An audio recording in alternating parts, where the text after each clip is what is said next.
Magandang araw, podmates. Howie Severino here na nagpapaalala na nakakatalino ang mahabang attention span. And today we have a really smart guest, so listen closely.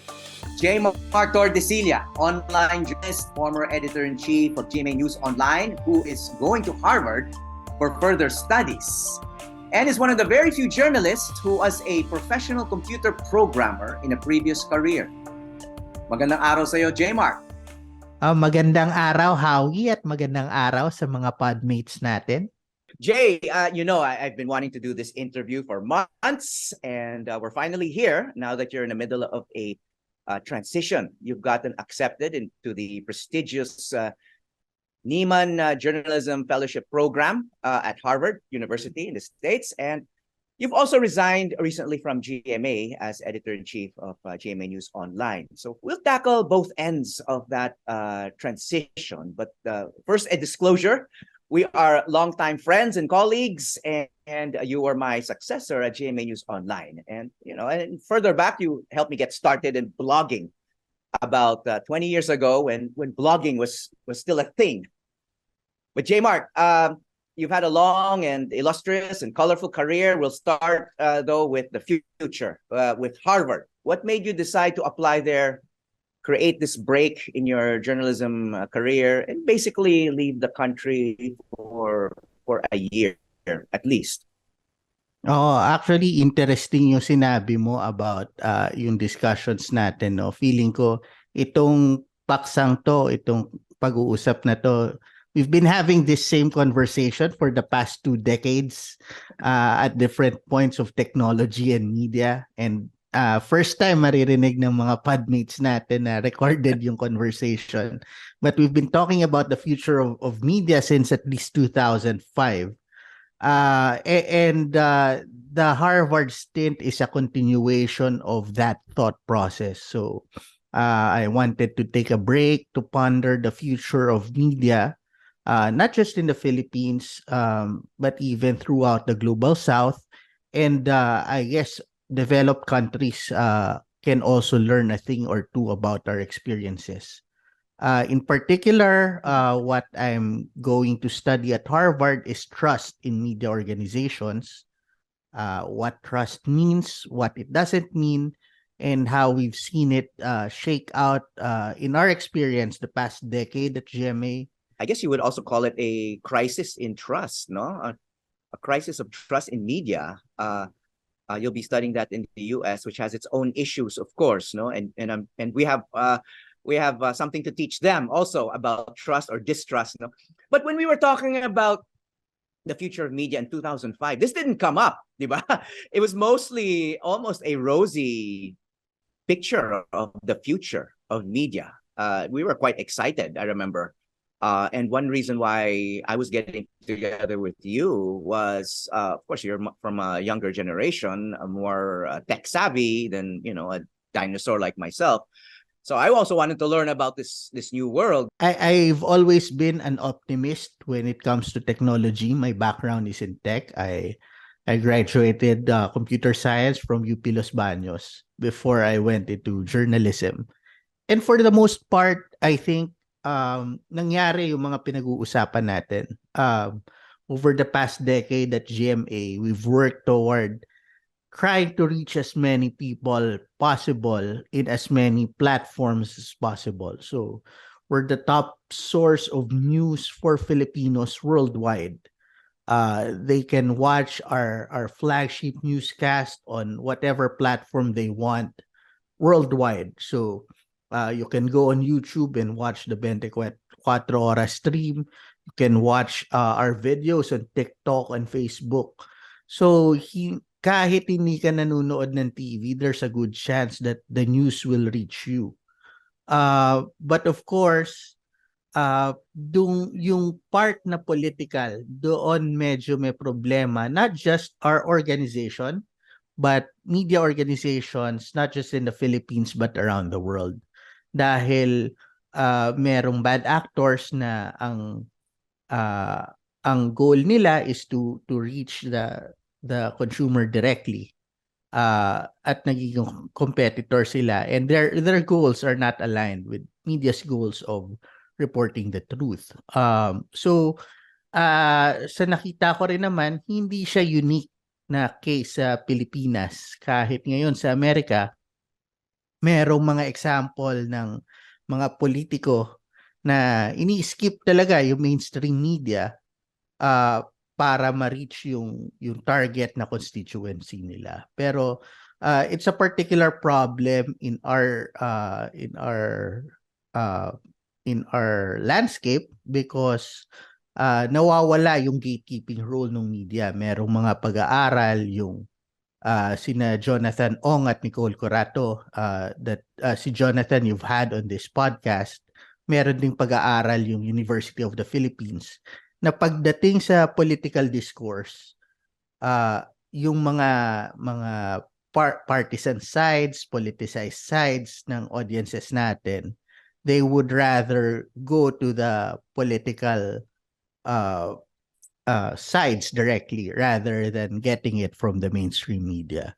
So that's an issue dahil lalo lang lumalaki yung echo chamber ng magkabilang side tapos hindi na didiscuss yung mga totoong dapat pag-usapan.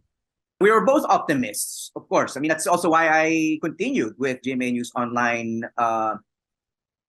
through those early years, no? And then I also saw what the online world has become, no? So this growth in audience also created opportunities for all kinds of bad actors, as you said, no? And it's true. The crisis facing journalism and technology and the information ecosystems is global, but at the same time, I mean, we were called patient zero by Facebook for a reason, no? Before the election in the US that elected Trump, no? We had our own problematic election here where, falsehood and disinformation probably played a really big part, But tell me if you agree, but publics in general, globally, online, and in particular in the Philippines, since this is where we live and this is where we observe these trends. The public seems to have been conditioned now to think that any kind of critical journalism is biased. Yung coverage ng politics in general, if you just expose facts that are facts, but it goes against the interest of a particular side, automatically biased ka na. No? Previously, we would be called independent or objective or professional and all of that. But now we're biased. No? So, what's your take on that? Siguro, I'll take a step back and tingnan natin, i-examine natin kung saan nanggagaling yung calls na yon. Is it coming from social media? And then let's remember that as big a part as social media plays in our lives, it's not the role that social media plays in everyone's lives. So I think there's a need also to distinguish between what really is the sentiment of the people versus what the loudest voices on social media say. Yes, it's true that media in the Philippines have been under attack, and you can even see that in the comments of this show when it's posted online. But we've also been able to do critical reporting about issues surrounding the government, surrounding the different agencies of the government. And to have that reporting be effective, it's led to investigations, it's led to cases in courts. So kailangan natin i-temper yung feeling na parang yung buong mundo is against us dahil kumbaga the loudest voices on social media are calling us biased versus our duty to continue on reporting on the very important issues. There's a tendency for journalists to be too online and to be listening too much of the online conversation. But balik ako dun sa trust, no?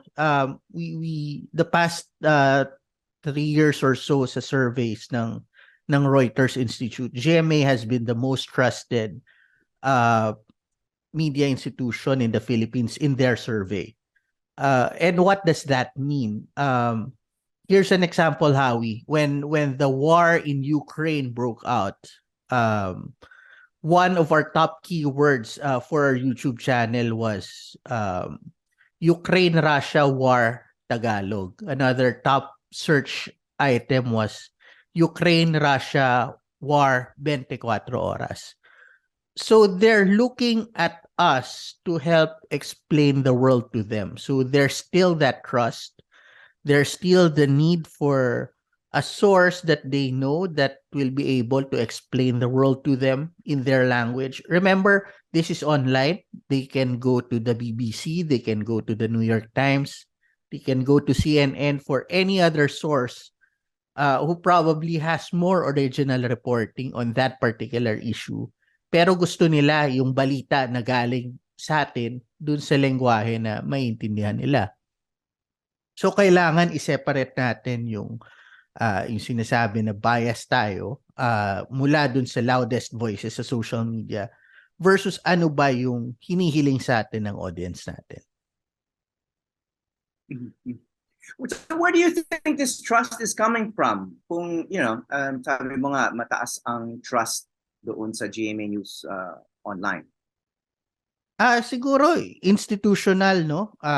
For more than 4 decades, we've been delivering this kind of news. We've been delivering documentaries that inform the public. And the thing with online is that what works offline usually works online. KMJS for the longest time has been the most popular show on television, and it's the most followed show on Facebook, and it's the most engaging show on TikTok. So good content wins. The news that you deliver, if people find it trustworthy, they would find it trustworthy on whatever platform you deliver it. Eyewitness is one of our top shows on YouTube, for example. So medyo overstated yung differences dun sa audiences ng. I'm just wondering what the various factors are, behind this trust. Of course, producing quality content that people will want to see, about important and relevant issues is a big part of it. But I noticed, for example, GMA News Online doesn't contain a lot of opinion, whereas other news websites would not hesitate. I mean, you came from Interaction, where someone out there, maybe, I don't know, you were one of the editorial writers, would write beautiful editorials that had, took very strong positions, and of course we know the Inquirer has editorials, and a lot of political columnists who have very strong opinions, Rappler, of course, etc. But GMA News Online, I'm not making a judgment about this, but I'm just wondering whether that could be a factor, and that's how people build trust in a news website, when they don't really see opinions. Do you think that plays a factor? Whether you have commentaries, political commentaries, especially about government, about what the politicians are doing, as opposed to avoiding that sphere altogether in terms of just covering it straight up, and very often it's criticized as like he said, she said kind of journalism.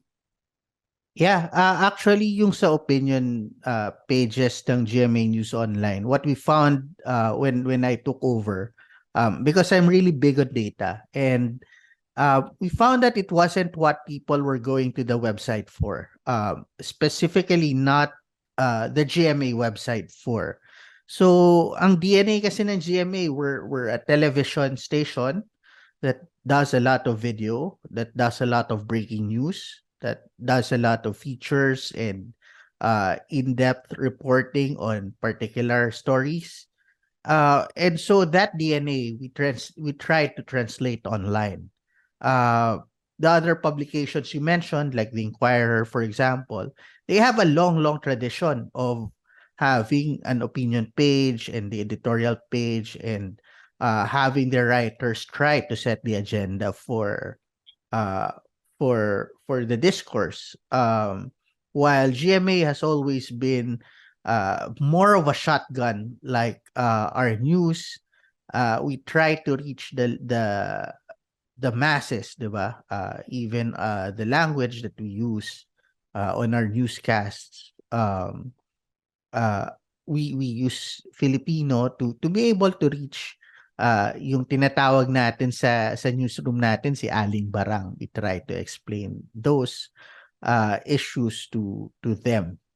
So yun yung naging DNA ng GMA News Online when I came along.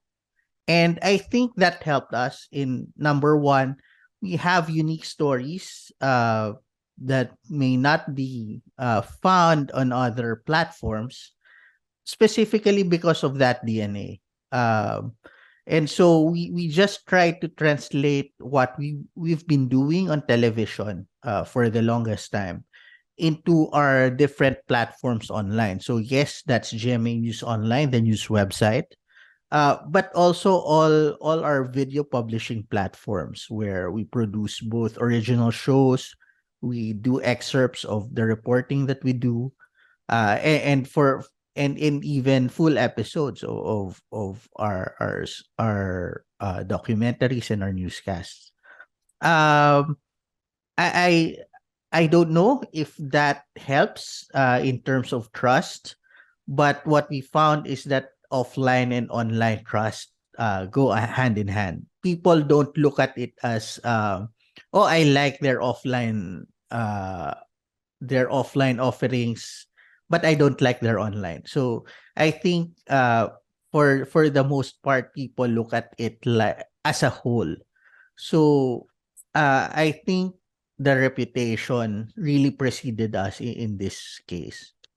I think you mentioned that what's really problematic, of course, is the political coverage. No, that's where you see a lot of troll action and accusations of bias. Will this make news organizations be more cautious about their political coverage, and reducing the amount of commentary and even analysis, and just make it a very sanitized version of political news? I mean, where are we going, Jaemark, with political Um, coverage? I wish I knew. I think that's part of the reason why I'm taking my break and spending a year to study trust. The findings of the academic research that I cited earlier found yun nga, yung parallel public spheres, diba? Where people just aren't talking to each other, and they go to sources that affirm what they believe in rather than mainstream sources that would tell them what's what. To a certain extent, for online, we saw some of that in the sense that during the pandemic we had banner years. We had whenever there was a new announcement, let's say yung ECQ, or there's a new variant, we would reach new record highs in numbers. And what that told me was that when people are anxious, when people are in fear about what's going to happen, uh, they would go to the trusted sources. Interestingly, that didn't happen during the election campaign. That happened during the election results, during election night. They went to our platforms to hear what's the latest when it came to results. But during the campaign, you would think we would see a bump because of our coverage, but we really didn't.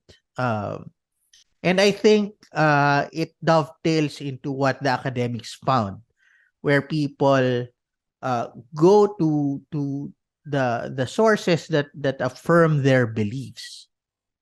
instead of going to the mainstream sources uh, to find information. Uh, and it makes me wonder if we're asking even the right question. Baka, kasi yung COVID, yung variants, yung ECQ, those are life and death matters for our audience. And maybe politics isn't life and death for them. Maybe it's a source of discourse. It's a source of I don't Entertainment. know. Entertainment, yes, sport competition, 'di ba? Yung bardagulan na tinatawag online. So hindi ko alam, hindi ko alam. I wish I had the answer for that. And I wish I had the answer, a formula for how news organizations, not just in the Philippines, but all over the world, this is an issue. To get people back into the center and to have conversations again. I suspect that trust has a lot to do with it, into getting people back into a place where they could have conversations uh, away from their echo chambers, and trying to separate how they voted in the last elections with the issues that they're facing or that they represent or that they need. I think we need to look at people again instead of just their voting records. Baka kailangan i-rethink yung role natin dun sa conversation na yun. Jaemark, I just interviewed an artificial intelligence expert in the US at Northwestern University, see Dr. Mohan Soni. And he says the role of journalism in the future will be to add value with analysis, commentary, explanation. Because artificial intelligence, according to him, will be able to do basically much of the rest, reporting on the stock market, the weather, even sports. But since one trend shows that commentary itself is being devalued as biased journalism, AI, artificial intelligence, could, in one scenario, actually spell the demise of journalism as we know it. As a pillar of democracy, a force for checks and balance, a force for accountability. Is this too pessimistic a scenario? How do we avoid it? It's interesting, and it's a good thing, I think, na medyo meron na tayong pessimism regarding technology. Imagine 15 years ago, we were optimists about social media, about Facebook. We didn't think it would lead to, massive information operations, or even in the case of Myanmar, genocide, diba? We just thought it was a good way to connect. So it's good to come into AI technologies with that kind of sense of distrust, or at least a caution, rather than just embracing it. But it's also important for news organizations to be experts in it. Nakita natin during the last wave, the social media age. I think news organizations didn't realize until too late that we needed to fight for our audiences rather than just being the default option. Unlike before, when the news websites were part of the bookmarks of every user on the internet, there was this new distribution platforms where bad actors were better at social media than the news organizations were. It wasn't until too late when we realized that, and we started fighting back. I'm talking in terms of the industry. I think our social media team at GMA has done a great job building up our audiences and our communities. But ganun din sa AI. We need to be experts at this. Last year, I participated in this program at the London School of Economics. Kasama ko yung GMA New Media, si Mon Sarmiento, our mutual friend. And we worked on trying to apply AI to a journalism problem. And we were working on a computer vision model that would identify people in a particular photo or a particular video. Ang vision namin for GMA nun, just to clean up our archives, and can we use AI to organize our archives, for example. And what we found was that the out of the box solution from the big tech companies didn't work for our context, because we fed it a picture of the president of Paraguay and Argentina, and it identified it as two people going on a date. So siguro dahil nakakurbata sila, naka-Amerikana sila, dahil formal yung akala nung AI date na yon. So lost yung journalism context dun sa AI. Number two, we tried having the model identify the presidents of the three countries that we were representing. So we were working with newsrooms from Paraguay and Argentina, and the AI was unable to identify any of the three presidents. So even the training models that these systems use, they use systems that are biased towards the West, the developed world. So I think newsrooms and media organizations need to be part of the ecosystem and that conversation. Dapat yung pinakamatalinong tao sa mga newsroom sa Pilipinas at sa buong mundo, they need to be thinking about this stuff and trying to figure out what works best for their individual newsrooms. Well, glad you're thinking about it, and even going overseas, to figure out journalism problems, So that's good for everyone. But Jaemark, I want to ask you about your GMA career, You just ended your stint at GMA News Online after 9 years, longer than anyone else who has headed the GMA News Online, me included. I was just 5 years. To me, that was already a long time, But ikaw 9 years. Is there a particular high point in those 9 years that you can recall for us? Actually, we mark our coverage usually by elections. So yun yung cycle. Just this past elections, we were cited for our digital campaigns of trying to reach younger audiences using TikTok and AR filters na kasama ka pa nga na marunong ka ba talaga mag-AR filter o yung Instagram quiz o nabudol ka lang ng mga staff ko na mag-try ng ganun? They taught me. Let's just put it that way. So yun. So we had a lot of new projects both for social media and also for our website. For example, we worked with GMA News Research to come up with an app that took 33 different issues, social issues like same-sex marriage and all sorts of things, oil exploration with China, etc. I think we had 10 candidates during the last presidential elections, and so 33 issues times 10 candidates, that's 330 answers, and we badgered them and hounded them on the campaign trail to try to come up with this app na one touch, one click, nakikita ng mga tao where each candidate stood on these issues. And siguro hindi ko alam how much it factored into how people made their choice. Obviously, it was a landslide result for the winning candidate last year, but it's all part of the effort to subtly nudge people toward thinking about issues when they vote, whether or not they take it into account at the end of the day.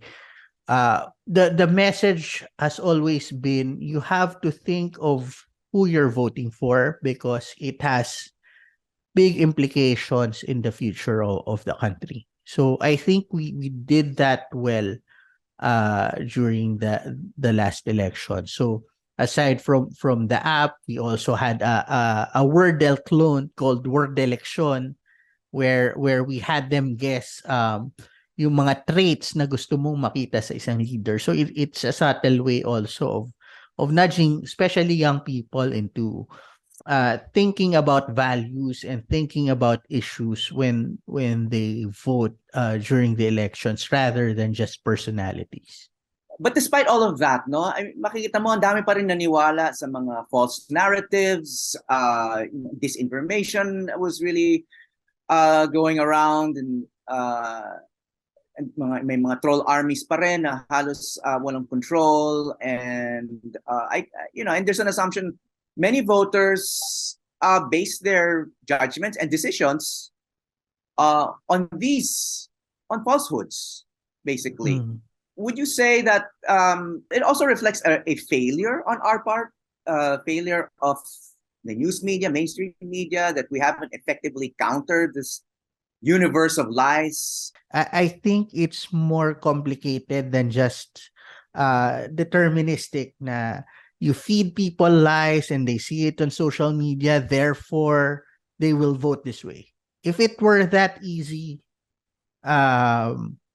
everyone would have done it the same way. Si Nicole Curato, yung academic na minention natin before, she just came out with an article that's part of their research also, talking to the people who were believing in the myth of getting gold bars from a certain candidate supposedly after winning the election. And what she found was that it wasn't even about the promise. It was the fact that they were looking for something to believe in. Dito sa GMA News Online din last year after the elections, merong article si Katrina Stewart Santiago about the TikTok algorithm and how during election day, tanghalin tapat pa lang, meron ng TikTok account saying that this candidate won the elections, was winning the elections handily, and people were liking that. And it's so easy to fact check. Wala namang sane person na maniniwala na yun nga talaga yung nangyayari sa election. But to a certain extent, that information gives them comfort and something to latch on to. Parang yung kasabihan na people use the information on the internet like a drunk person uses a lamppost for support and not for illumination. And we need to get to the root of that. And that goes beyond social media. We need to figure out where that anchoring even happens. Because there are candidates who are popular on social media but are not as popular offline. And then there are candidates who do well in the elections but are not popular on social media. I don't think it's a one-to-one correlation. And yes, let's do our soul searching as media organizations, but I don't think it's all on us. Yes, we can do better, we can do our part, but I think it's a bigger problem for all of society and not just media organizations. Okay, fair enough. So you were just 32, no, when you joined and became editor-in-chief of GMA News Online. So it was kind of a changing of the generational guard. No, I was already in my 50s when I left the same position. Of course, I feel that I was kind of a transitionary figure between, a legacy media dominant age to a social media online dominant media age. Yeah, I wasn't ready for the job when I took it. I grew into the job. And it was good because even the job changed during my 9 years at GMA. When we talk about GMA being the top source of news for Filipino audiences online, they don't just go to the website for their news. So they go to all these platforms and they go into they use different devices, they go to the apps, etc. And So the job itself has grown. We now have a large portfolio of original shows for digital, including this program, 'di ba? Ngayon, we have a new generation of leaders and managers younger than me, that I'll be leaving at GMA News Online, and for our digital team, the producers of this show, for example, they're younger than me, and they're very savvy about the internet, and they've had a lot of experience over the past few years, and I think they'll also grow into what the organization needs. Yeah, Jay, I think partly what makes you unique as a journalist, we had never really had someone like you before, no, in the involved in the editorial aspects of the news operation. You went to Philippine Science High School. You, as you mentioned earlier, you majored in computer science at UP Los Baños, and then you actually worked as a computer programming professional. Um, Yeah. computer programming languages. You set up websites, Yeah, manage websites, back end, actually, etc. I was the first developer of the GMA News Online website, so I was the one who built it initially. When did you start thinking about journalism and becoming a journalist? My journalism career actually started in grade school. I was champion for Metro Manila for editing and headlining yung mga journalism competitions, and it went away when I was in high school because I went to Philippine Science, and the mindset was you go into science course after high school. And then I found that I was very good at computers. At the time, no one was into computers. That was the mid 90s. And so I had an aptitude for programming. And so that became my thing. Uh, and so when I went to college, I took up computer science. I was actually trying to learn how to build websites and do programs for the web. And then I needed content for it. And that's when I started blogging. I was one of the first bloggers in the Philippines.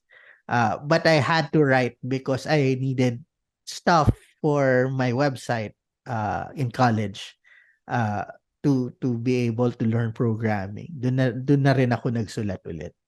And then I came into GMA, cross paths with you and Malu Mangahas and all the journalists at GMA, and that gave me an idea na baka there's a future for me in journalism also. And I think journalism also needs people coming from diverse backgrounds rather than just journalism programs from college. Kasi iba yung way of thinking. At GMA, we developed, for example, a multimedia storytelling platform called Cover Stories, where we combine text and video and interactivity. And there's a story I'd like your listeners to check out. It's called What She Wore That Day. And it's an interactive story about rape culture in the Philippines. And it has beautiful illustrations, and you've got the survivors of sexual assault and sexual abuse telling their own stories. And it's very touching. And it's the kind of story you can only tell online. Can't do it on television. You can't do it in a magazine. You can't do it on print. The power of the story comes from its platform. And so I helped execute that because of my background as a programmer. And generally, even as a manager, I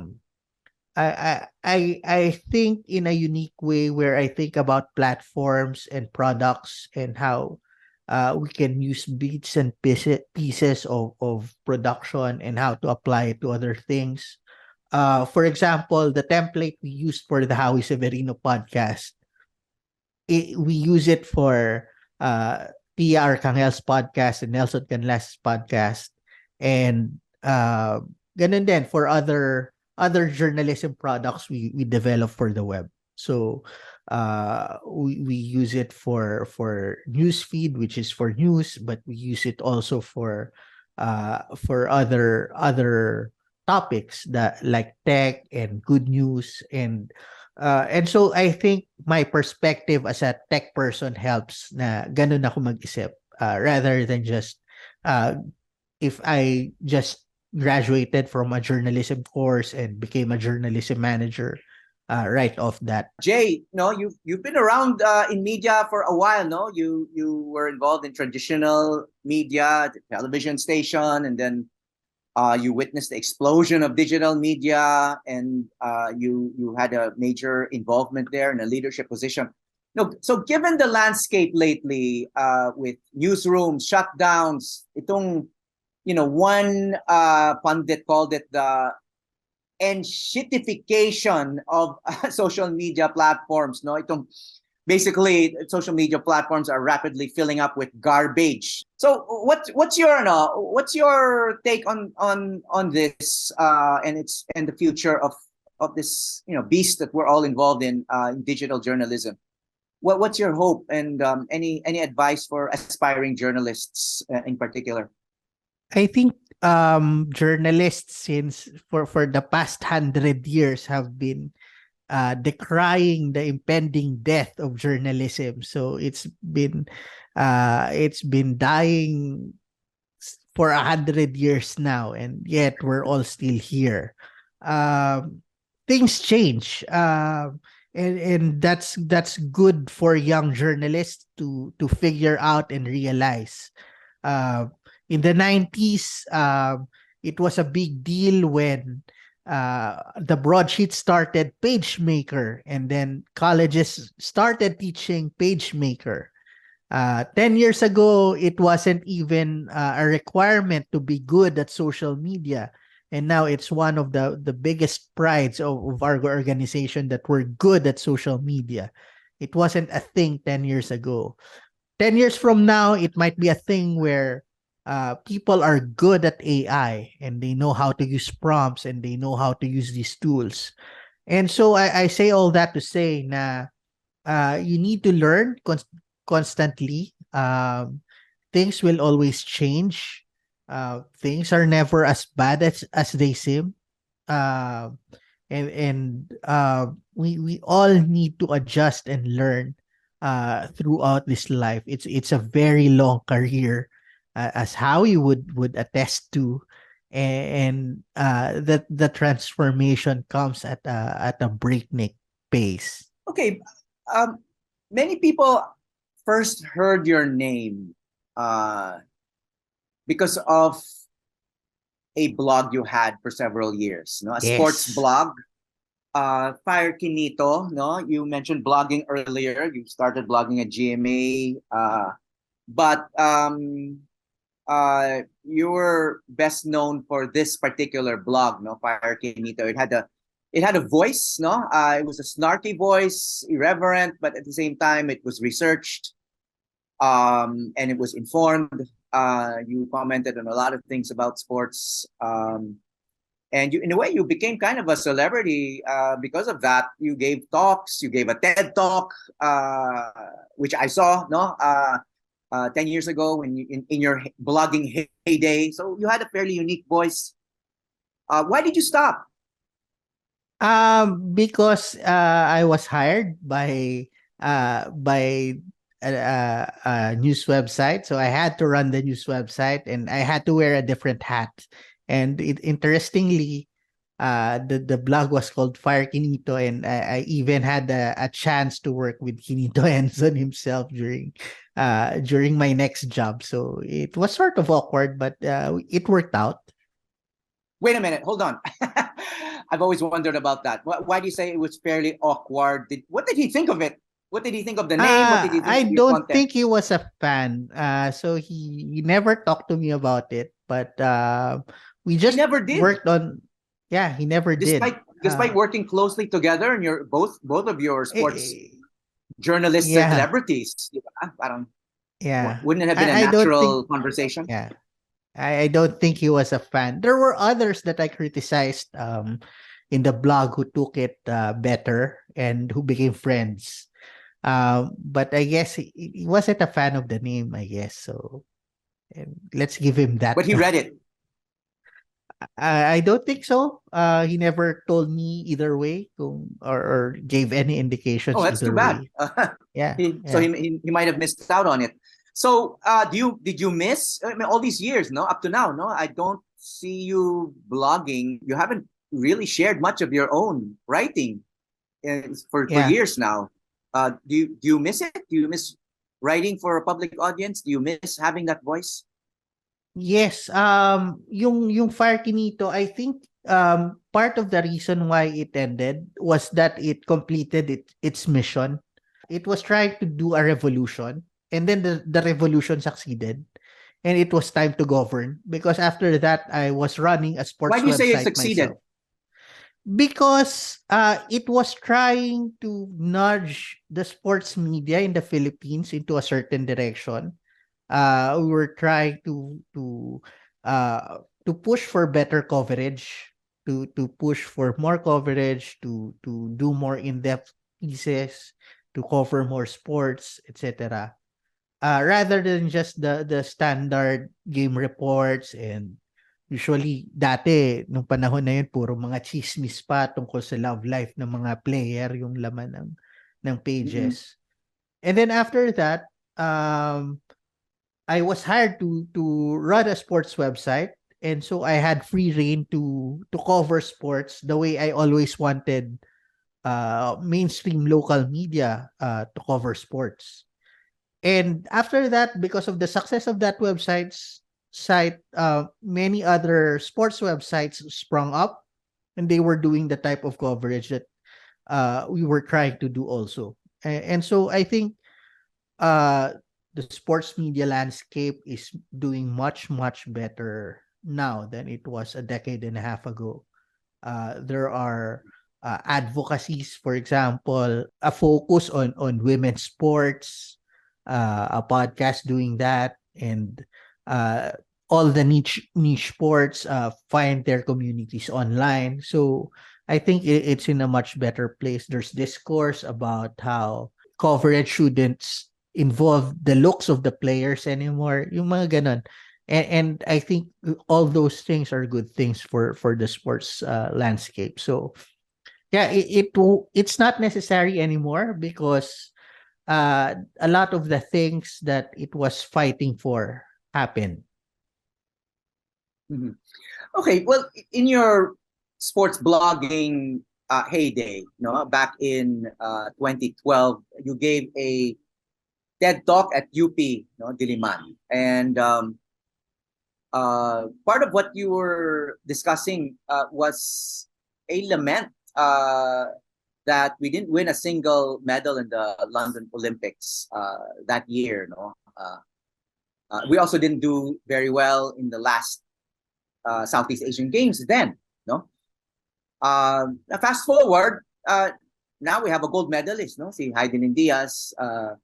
A silver medalist, si Nesty Petesio, no, in boxing sa Tokyo Olympics, the last Olympics. And in the next Olympics, we have a potential medalists again, no? Aside from so weightlifting, where we've been established as a kind of power, no? There's EJ Obiena in the pole vault, one of the top 3 maybe in the world, and if the favorite has a bad day, he could be a gold medalist, no, in track and field. And then there's Carlos Yulo in gymnastics, even skateboarding, no, we've been doing well, no. So what has the Philippines done right since you gave that talk in 2012? No, you mentioned there's a lack of government support back then, but you also said that let's the government should provide only part of the funding for sports development. And anyway, what do you think has happened since then in the sports world? Yeah, there's definitely more support now. There could always be more support for our athletes, but there's more support now.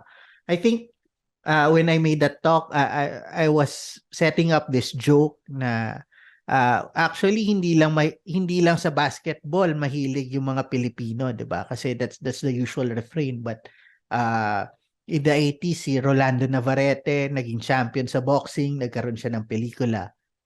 Si Lydia De Vega naging champion sa running, nagkaroon siya ng pelikula.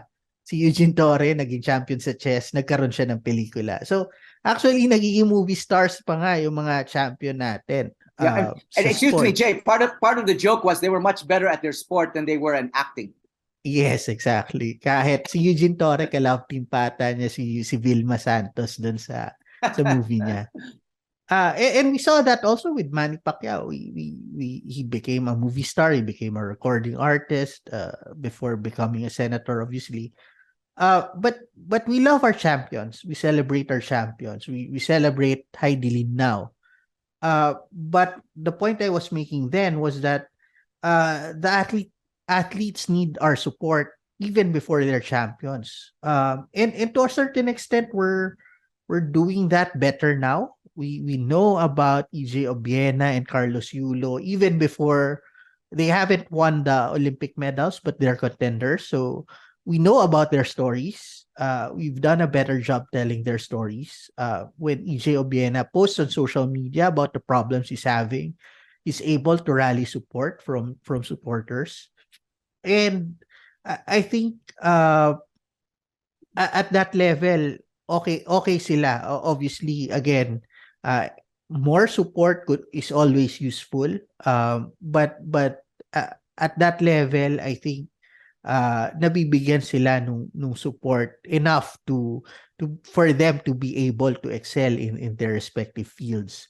It would be interesting to know about the next generation. I hope not just media but everyone now has the power to tell stories. Uh, could could hear about the next generation of athletes, and I hope someone tells their stories and rally that kind of support for them. Kasi we do a good job as Filipino sports fans of celebrating our champions, but the time where they really need the support is when they're trying to be champions. And I think Heidelin Diaz is the best example of that because she competed in a couple of Olympics where she didn't even place.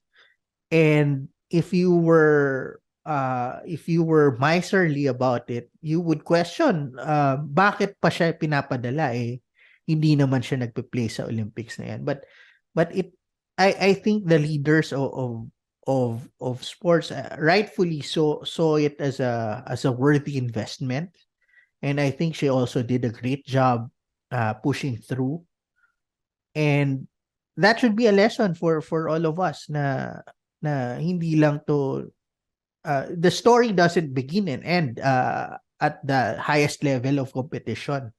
So it's a very long story, and the athlete needs that support at the very start of that story.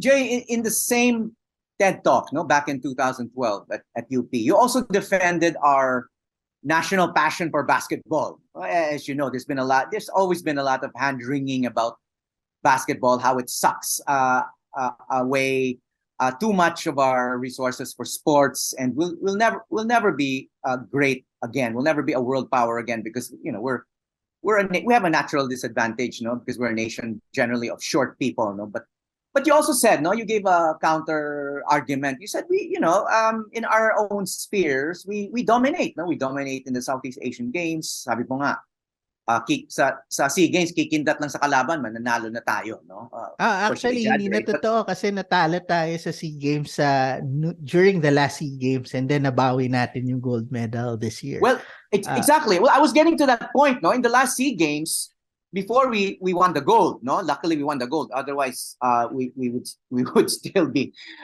grieving over that one loss, The Philippines lost to Cambodia, a perennial loser to the Philippines until then, But yung caveat nga dyan is they fielded 5 naturalized players, Yes.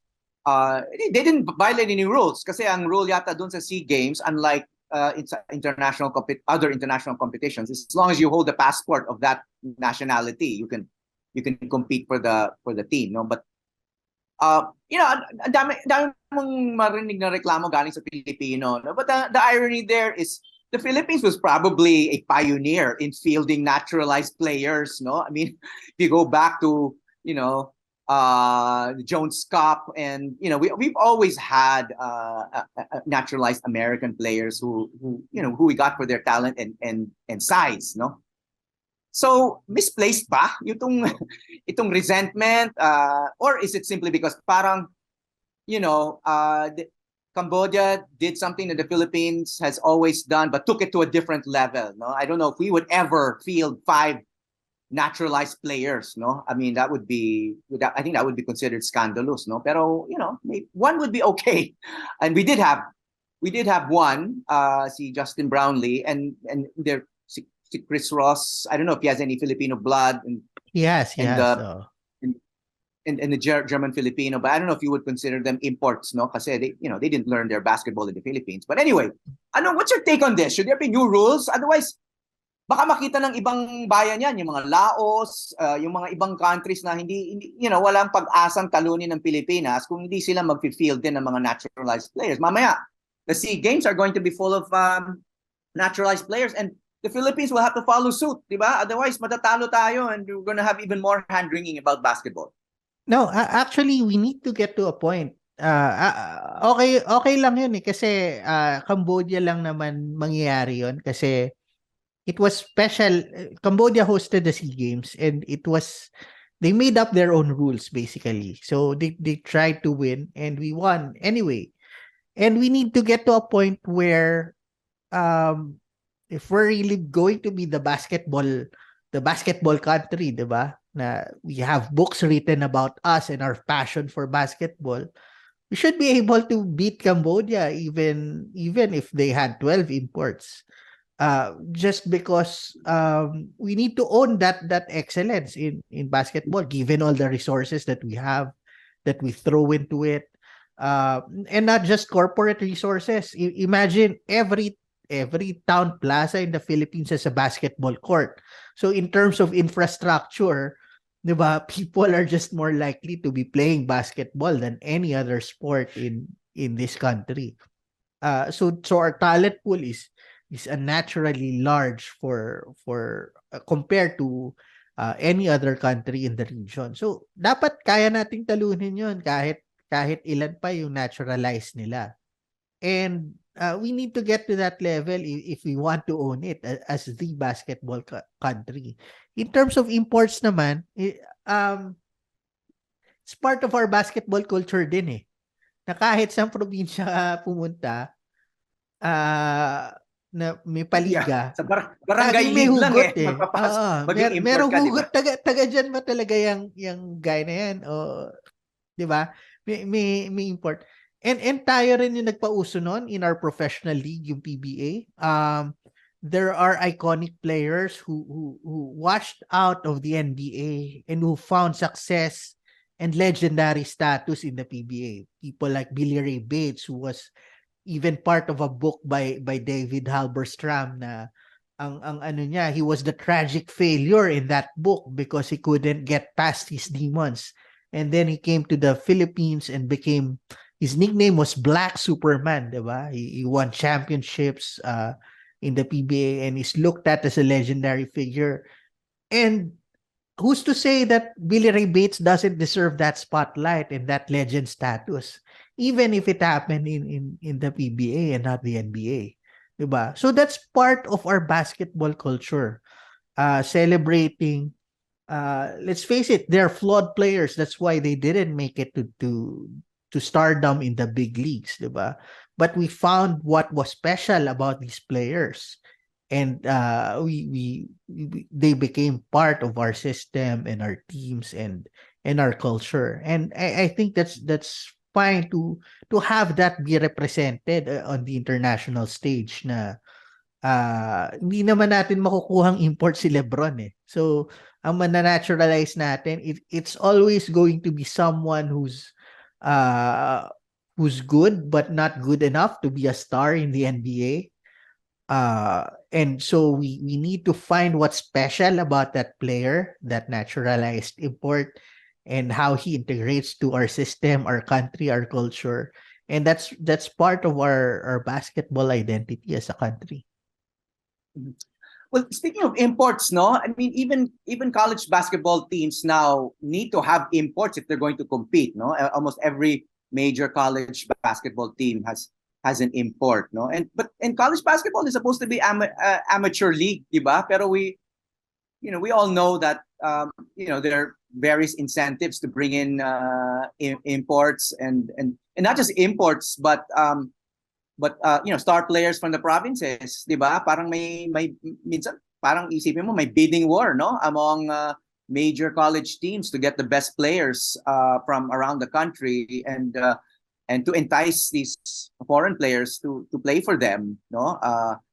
What's your take on that? Should there be new rules that would regulate that? Should there be more transparency about what universities are providing? I won't say paying, no, but providing uh, these imports and the star players that were not alumni of their high schools. They had to be recruited from the provinces, from other schools to play for them.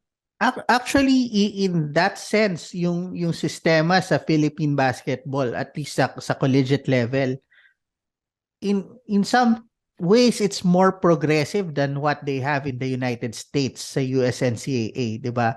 Matagal na diskusyon yung amateurism and what they can get.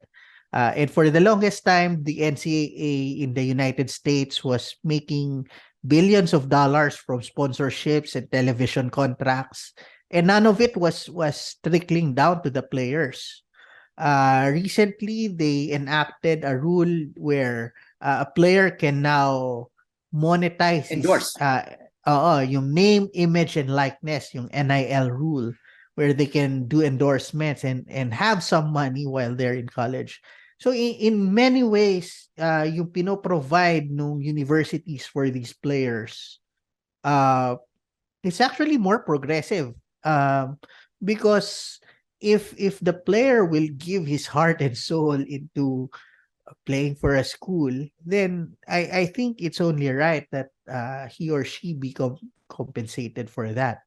Now, is it good for Philippine basketball that the leagues at the lower levels are so concentrated on winning? Many coaches and experts would tell you it's not, because the mindset of coaches, even at the elementary and high school levels, is to win championships, and they try to do that to save their jobs. And so what's sacrificed there is the development of the players. Nakikita natin sa NBA Finals, si Nikola Jokic is probably the best player in the world. And he's a product of the European system where they teach kids the skills before they let them go out and play 5-on-5. So he's very skilled, even though he's a 7-footer. He knows how to dribble, he knows how to pass, he knows how to shoot. In the Philippines, hindi nangyayari yon, because instead of developing the skills, when a coach at the elementary or high school level gets a tall player, ikaw na yung sentro. Yan na yung trabaho mo. Diyan ka lang sa ilalim. You don't learn how to dribble anymore.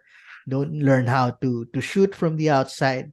Because the biggest advantage for this team to win is if you play inside. So, it certainly hampers the development of many players in the country. And I think if basketball leadership wants to upgrade the level of the game and the quality of the players in the country, they have to look at how the systems are made at the grassroots level. So, any idea what you'll be doing next in journalism? No idea. So I have the year at Harvard, and I'm not committed to anything. I don't know. I hope to be able to do a lot more writing now that I don't have all the duties of being editor-in-chief and head of digital. And I guess I'll see you online, Howie. Okay, so we'll let you go now. Thank you, Jaemark, for spending this time with us, and for all that you've done, at GMA News Online, and for journalism in the Philippines, and for sports in the Philippines. Good luck on the next phase of your career, and especially your coming stint at Harvard. And we're looking forward to whatever you'll be doing next. Mabuhay ka. Yes. Thank you, Howie, for all the support and the mentorship and the friendship through the years. like I said, we've been having this conversation for going on 2 decades now, and it's unbelievable. And it's been an unbelievable privilege for me to work with you and our team here at the Howie Severino Podcast and GMA Digital. Hi, I'm Howie Severino. Check out the Howie Severino Podcast, an original for GMA News and Public Affairs. New episodes will stream every Thursday. Listen for free on Spotify, Apple Podcasts, Google Podcasts, and other platforms.